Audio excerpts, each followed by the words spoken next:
Pernah kepikiran gak sih gimana caranya orang-orang zaman dulu bisa membangun kuil atau piramida yang bentuknya presisi banget? Atau gimana para pembuat peta bisa menyulap seluruh negara jadi seukuran kertas? Jawabannya ternyata ada di sebuah kode rahasia, geometri. Dan ini bukan cuma soal rumus di buku pelajaran loh, ini adalah bahasa yang membentuk dunia di sekitar kita. Nah ini dia pertanyaannya, gimana bisa? Jawabannya itu ada di dua konsep inti geometri yang kelihatannya mirip tapi sebetulnya beda banget, yaitu kongruen dan sebangun. Kalau kita bisa paham bedanya, kita bisa pecahin kode rahasia tadi. Oke, jadi dalam beberapa menit ke depan, ini dia 3 misi kita. Pertama, kita cari bedanya bentuk kongruen dan sebangun. Kedua, kita kuasai aturannya. Dan ketiga, kita pakai ilmu baru ini buat mecahin masalah beneran. Siap? Yuk kita mulai. Oke, pertama-tama kita kenalan dulu sama yang namanya kekongruenan. Biar gampang, bayangin aja ini adalah kembar identik di dunia geometri. Kata kuncinya di sini cuma satu, sama persis. Nggak ada beda sedikit pun, baik bentuk maupun ukurannya. Kalau yang satu bisa kamu gunting dan tempel di atas yang lain, harus pas banget, nggak ada lebih, nggak ada kurang.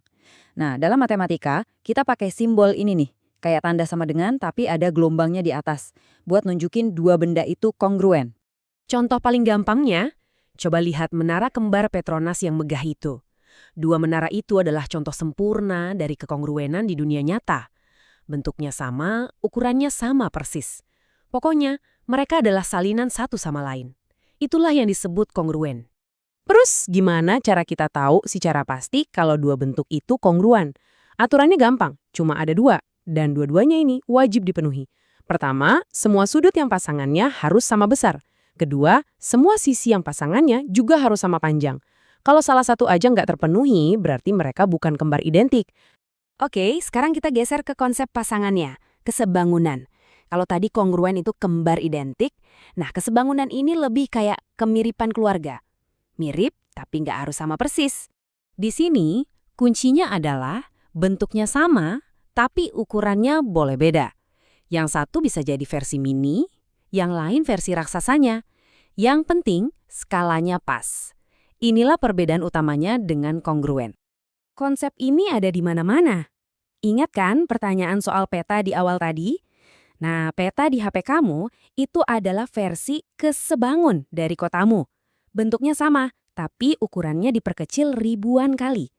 Sama juga pas kamu ngeprint foto, mau ukuran dompet atau poster, itu semua adalah bentuk yang sebangun. Aturannya gimana? Mirip banget sama kongruen, tapi ada satu perbedaan krusial. Aturan pertama masih sama, semua sudut yang bersesuaian harus sama besar. Nah, tapi aturan kedua ini beda. Sisinya nggak harus sama panjang, tapi perbandingannya atau rasionya harus sama.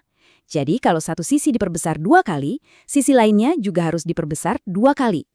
Oke, sekarang waktunya kita adu kedua konsep ini. Kita taruh sebelahan biar kelihatan jelas banget bedanya di mana. Lihat tabel ini rangkuman paling enaknya. Coba perhatikan, soal sudut, dua-duanya sama-sama minta harus sama persis. Nah perbedaannya ada di baris kedua dan ketiga. Kalau kongruen, panjang sisi dan ukurannya wajib kali sama. Sedangkan kalau sebangun, panjang sisinya cukup proporsional, makanya ukurannya bisa berbeda. Ini dia inti perbedaannya. Dan ini dia kesimpulan paling penting yang harus kita ingat. Karena bangun kongruen itu bentuk dan ukurannya sama, artinya perbandingan sisinya itu 1:1. Ya otomatis dia sebangun juga kan? Tapi sebaliknya belum tentu.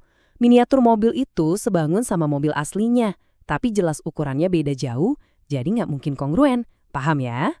Udah cukup teorinya. Sekarang kita lihat gimana konsep ini dipakai di dunia nyata. Kita bakal lihat gimana kesebangunan bisa bantu kita mengukur sesuatu yang kayaknya mustahil diukur langsung. Ini nih soal klasik yang sering muncul. Gimana caranya kita mengukur tinggi gedung tanpa perlu repot-repot manjat bawa meteran?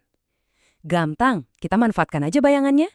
Matahari bakal menciptakan 2 segitiga sebangun buat kita. Prosesnya logis banget. Pertama, kita tahu kalau sudut sinar matahari yang kena orang dan gedung itu sama. Karena orang dan gedung sama-sama berdiri tegak, jadilah 2 segitiga siku-siku yang sebangun. Nah, kalau udah sebangun, kita tinggal bikin perbandingan atau rasionya.